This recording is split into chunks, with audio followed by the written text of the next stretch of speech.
Hello everybody and welcome back to World of Warships with Wadres again, and today's battle is brought to you from the decks of the Tier 6 British light cruiser, the Leander. Now she is the main tech line light cruiser for the British, so there are no special perks or anything to go along with this ship. She's just there as she is in-game. No unique or overly special gimmicks. And of course, because she is a light cruiser, she is reasonably fragile, and she has more than a few weaknesses to go along with them.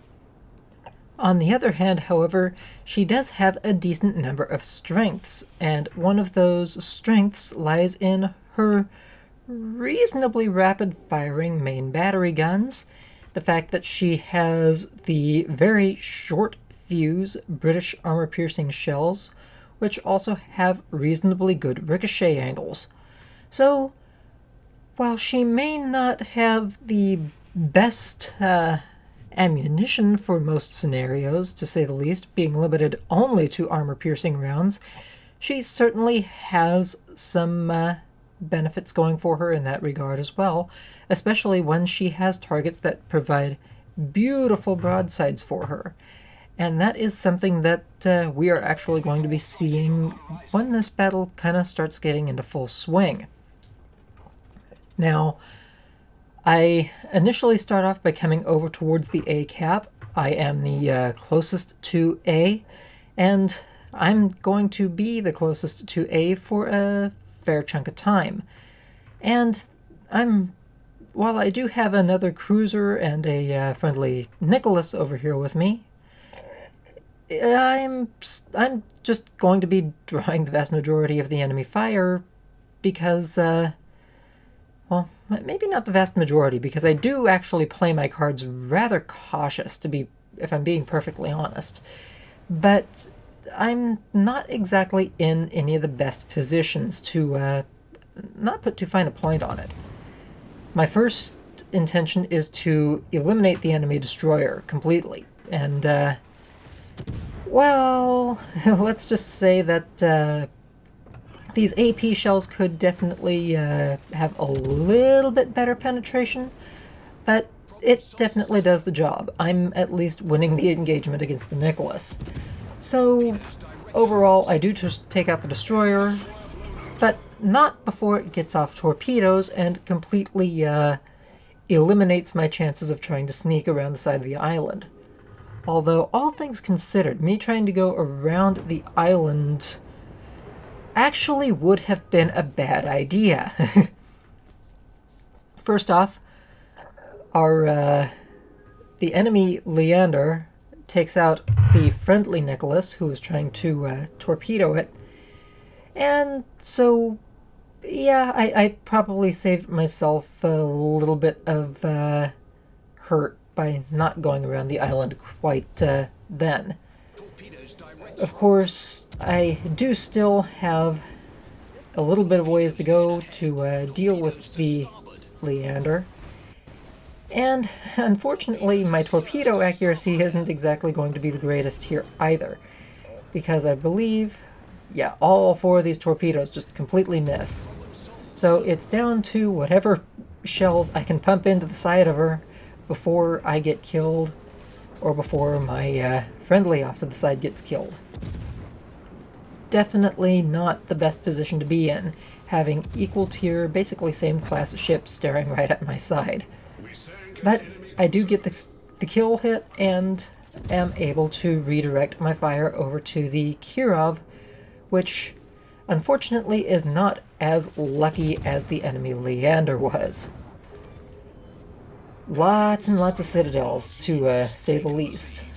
Unfortunately, the next thing we have staring at us, however, is the enemy Gneisenau, which is about ready to pop around the corner, and the smoke that I laid down initially is gone. So it's time to deploy smoke again, and kind of keep myself a little bit out of the Gneisenau's purview, I guess I could say.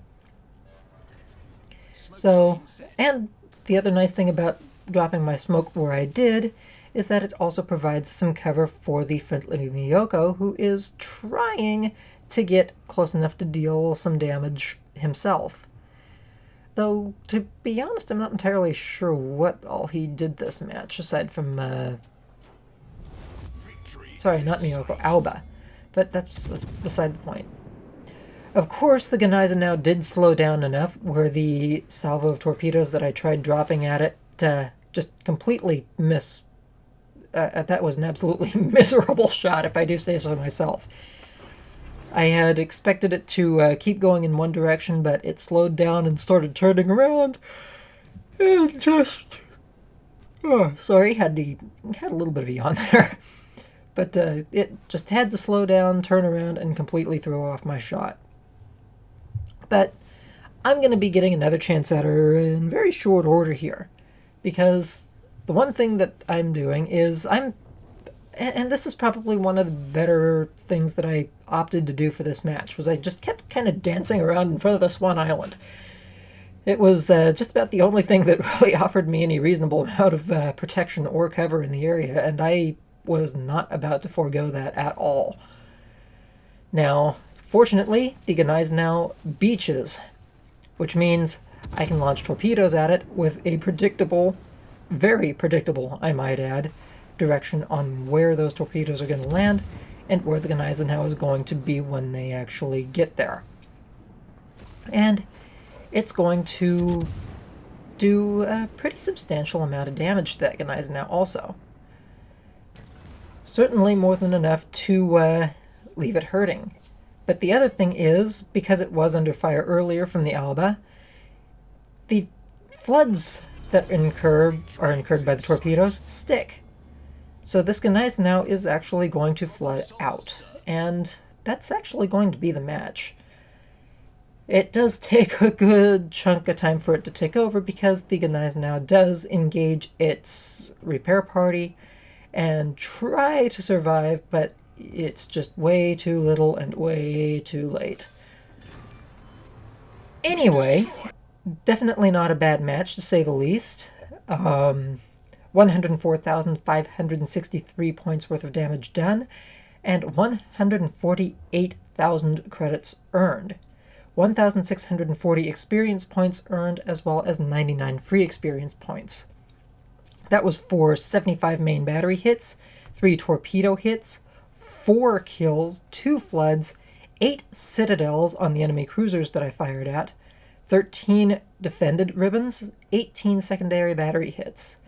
So yeah, definitely a very, very solid battle. And while my initial strategy definitely would have seen me being rather short-lived, the strategy that I ended up falling back on definitely played a lot to the Leander's strengths and allowed me to just kind of heal her up and keep her in the battle, especially with that Gneisenau. And just, yeah, very, very decent, very good run, to say the least. 628 base experience points earned for this match. More than half, again, what the friendly Omaha on the other side of the map earned before he got himself obliterated. 104,000 damage done. 56,000 of that done with my main battery, 28,000 damage done with my torpedoes, 4,000, or actually 4,500 done with my secondary batteries, believe it or not. That's a rather interesting number to see from the Leander, considering she's not exactly a close quarters kind of ship. And, of course, floods, 14,652 damage. So that Gneisenau definitely was not happy with me at all for those floods, to say the least. And not exactly a small amount of potential damage tanked either, with 251,799 points tanked. And of course, final details, 83,040 credits earned net for the match, and the commander on the ship earned 1,775 experience points. So, definitely not some bad results, to say the least, and I was certainly happy with this match. I hope you all found it interesting, and I hope I will catch you all again later. Please do not forget to like and subscribe to the channel. Anyway, happy hunting out there, and stay safe, y'all.